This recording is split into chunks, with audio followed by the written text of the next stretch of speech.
New York, dans le quartier d'East Village.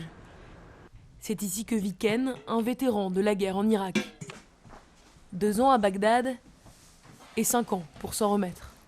Ce jour-là, je ne l'oublierai jamais. C'est la première fois où je me suis retrouvé au combat, au beau milieu de l'action.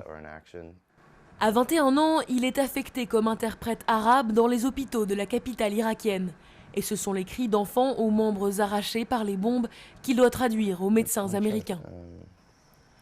Après la peur, c'est l'apathie qui le submerge. Quand il rentre en 2005, il est devenu complètement insensible. Je ne ressentais plus aucune émotion, rien. Tout m'était égal, les gens, ma situation. Je n'étais pas heureux, je n'étais pas triste non plus. Et le seul moyen de me sentir heureux ou triste, c'était de boire. 5 ans d'alcoolisme, d'attaques de panique, une tentative de suicide, Ken est victime de stress post-traumatique. Jusqu'au jour où il découvre la méditation grâce à un ami. Depuis 6 mois, il se rend 2 fois par semaine au centre de méditation de Manhattan.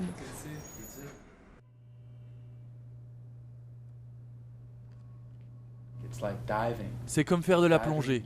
Quand tu plonges, tu n'as pas à faire d'efforts pour descendre au fond du lac. Eh bien, la méditation transcendantale, c'est le même procédé, car ton esprit est déjà conditionné pour accueillir ses pensées. Cela permet d'aller au plus profond de l'esprit, palier après palier. 2 fois 20 minutes de méditation par jour et les résultats sont là.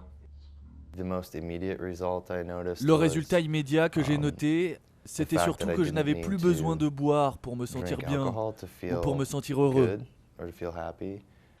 Depuis le début de la guerre en Irak, il y a eu plus de morts américains par suicide, vétérans et soldats confondus, que de morts au combat.